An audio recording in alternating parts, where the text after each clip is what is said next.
Lou, it's an honor and privilege to speak with you. Thank you so much for your time. Welcome to Popternative. Thank you. I'm excited to be part of this film. Absolutely. It's really interesting to see the landscape of horror movies right now. And, I know there was, a lot of excitement to see that you were working in film, working specifically in a horror film. So what was that like when you were kind of, given the opportunity to work on a horror film, even before going on set? Like, what conversations like about you working in a horror film at the time where these are the most popular movies that are coming out now? It's crazy. Well, I've always wanted to play a role like a horror film where, for example, where I frighten people because, especially the character, because I want to do a character that's just a killer, something that the character where this guy's like a Jeffrey Dahmer, like a Hannibal Lecter in the woods. He wants to be left alone. He's possessed by his mother, who's a witch, and she conditioned him to make beef jerkies from people. He's always searching for love, so he's kind of like a loner. So that has a big parallel to my life growing up because I've had a lot of demons in my life. So I relate to this character because he lost his hearing, he's almost dead, and then he's almost like an animal in the woods. So it's interesting because also the relationship with people. This is not something that has to do with CGI, special effects. It has to do with people and the connection. Absolutely. It's all storytelling, but I feel like the mindset and preparation will change tone wise compared to the comedies you've worked on, like King of Queens and I Love You Man, compared to something like this. Is it a completely different mindset? Because it is all storytelling and acting, right? It's all the same thing, but different genres. But is it a completely different preparation for The Hermit compared to past things? Well, it is different because when you do a sitcom like King and Queen, basically you're in front of a live audience, it's quick and it's fast. Yeah. When you do drama, you have drama. But something like this, that when I'm on the set, I want to be in character, I want to interact with people because this is something that's very deep.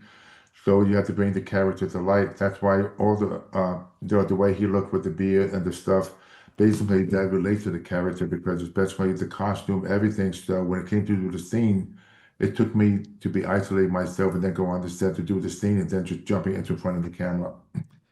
Can you take me through to kind of add to that? You have a lot of you read the script, you have a lot of conversations about, the hermit, what he's going to look like and everything. You get there and it comes and everything gets brought to life, right? What was that like there, the first like week or so, like getting in the hair and makeup and like actually seeing it, right? Because you can imagine it as much as you can in the script, but it really gets real once you get there on set, Lou. Well, they told me ahead of time that they showed me a picture of what the hermit should look like.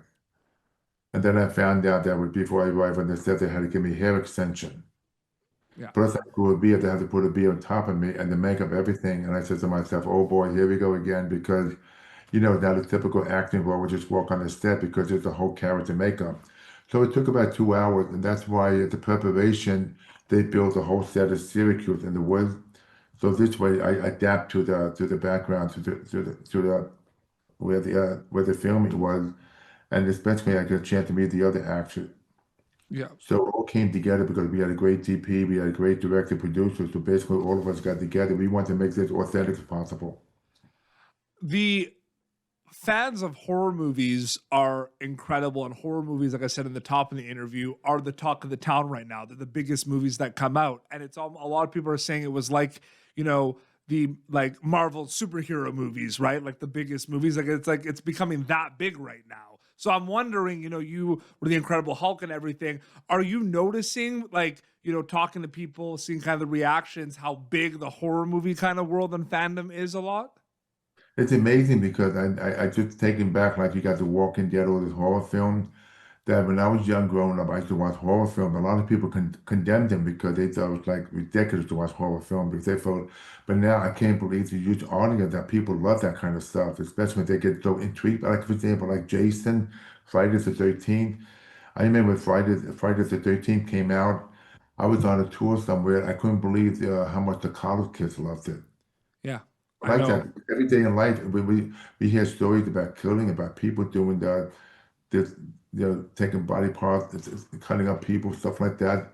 That's why this hermit, this story is based on a true story about a real hermit living in Canada years ago. I don't know if you know that. Not too far from Ottawa. Yeah. What are the conversations specifically about that? Like with like about the fact that it's based on, something that happened. Like what are those conversations like with the directors and writers specifically about that? Are there any conversations about that aspect of it? I think it shows that some people that if they're mentally crazy, deranged, mentally ill, how to get to affect mankind. Yeah. People are tricked by that. Mhm. Uh, and sometimes I can't figure out why, but I think the horror genre is huge right now. Yeah, no, it Hey, is. I It love is. it. It's great. Yeah, but it's so crazy to think about too, because a movie like The Hermit, like a slasher like this, that's very gory at times, has a lot of crazy. I don't want to go into big. I walk on eggshells in these interviews because I don't want to give away a lot. Because I'm a big believer of I love watching movies fresh. Like I didn't even watch the trailer for The Hermit. I saw the movie and watched Yeah, it fresh, right? right. And but like this is a movie I could easily see being part of, in the fall, like those spooky season marathons where people watch a bunch of these slasher movies, right? It's Yeah. like, the Incredible Hulk marathons all over again. If you think about it, you're going to be part of those horror movie marathons. That's cool to think about, right? Yeah, I think it's going to have a following because I think if I eventually do a horror con, I will see these people dressed up like a Hermit with a pick stick coming to get my autograph. Yeah. I mean, they like it. It's really a connection. Mhm. Like, for example, people love the connection with superheroes like Batman, the Hulk. Horror film is a connection because part of their character is interested in their character. That's how that's a connection. Like, Absolutely. like some people have a fantasy that they want to be like the Hermit. Not in reality, but they connect to the character because that Hermit is acting that demon out for them. Yeah, absolutely. It's interesting because, we do have now social media that kind of clips old movies and shows, and we always are nostalgic on there. But I really do think, just kind of to talk to you quickly about the Incredible Hulk, the conventions, right, is really when you see the global impact of something like the Incredible Hulk, Yeah, right? Like that's when you really see the impact when you go meet the fans at the conventions, right? yeah. I especially had a chance to travel all over the world.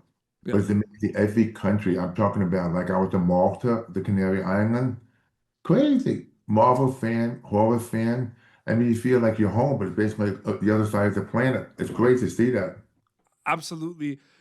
I know you're asked this a lot too, but it's like I'm sure when people ask you what's your favorite memory about, playing the Incredible Hulk, I'm sure there's a lot, but is it crazy to kind of do some bit of reflection to see, how many kind of, like a lot of episodes get brought up. There was obviously the new Marvel films. The Hulk was always around the comic books. Like, what was your favorite memory specifically in terms of the impact of the Hulk? Maybe there's some episodes you did that now are very popular that you didn't even think about when you were doing it, right? Like, it's interesting to see what hits with audiences. My favorite memory is how much it affected millions of people. Like I went to South America one time. I went to a stadium. There were 50,000 people gave me a standing ovation because they just loved the Hulk.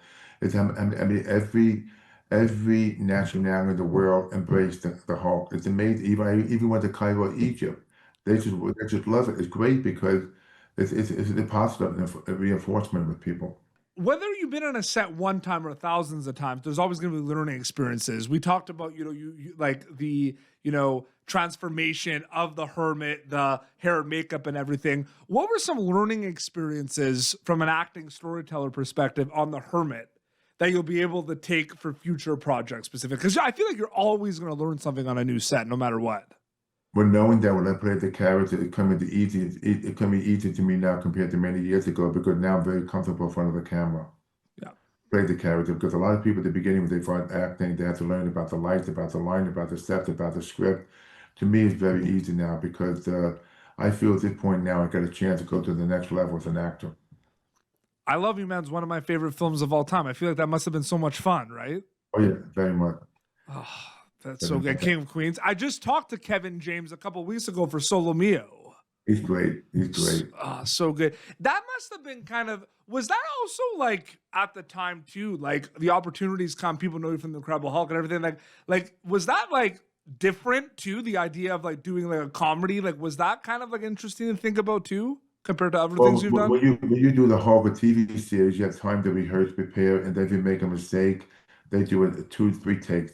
King and Queen was different. The greatest thing about King and Queen, you get that instant gratification from the audience. Mhm. They either love you, they laugh at you, with you, or they don't like you. That's why before we go on stage, you only have one or two takes. But working with Kevin James, he's such an iconic actor that it was so comfortable. They were so delicious to work with, especially Lee Remini and Jerry Stiller. They just talk about class actors. I mean, they make comedy look so easy. I was very happy to be part of that. Absolutely. And you play yourself in a lot of these things too, which I think is awesome. Yeah, like the movie I Love You, Man. That's the best. Last question. What was it like working with the whole cast, the director? What was it like just kind of being part of this kind of community and just making a horror film and just everyone kind of just, getting into the woods and just making, like, what was that like for you specifically? It was one of my favorite experiences because I had a chance to play something different that nobody's ever seen me before. They just see me doing maybe like an action film, King of Queens, like the movie The Office, The Hulk, but this is something completely different. I was very happy with the cast. I had a wonderful cast. And then, we filmed out of Syracuse in the woods. It Yep. was a great experience, and it was a lot of fun, especially with the woman, Malina, who she's a wonderful actress. I was very, very talented people. Very happy to work with the kind of people. I can't wait for people to check out the Hermit. It's available on VOD on digital. I had a great time with it. Congratulations. It was really cool to see you do something like that, Lou. It was awesome. You know what I mean? It's the And I hope beginning. we can see you more. Like, I'm sure you want to do more horror movies. Let's get you in Well, more horror movies. you will. Okay. It was an honor and privilege to speak with you. Thank you so much for your time, Lou. Thank you so much. Appreciate it. Awesome. This has been Pop Turnative, youtube.com/PopTurnative for previous interviews. Until next time, this is Lou Ferrigno and Petey Beats signing off. Thank you for tuning in to Pop Turnative. Make sure to check out our past episodes of Pop Turnative on YouTube. This has been an Autograph Communications production.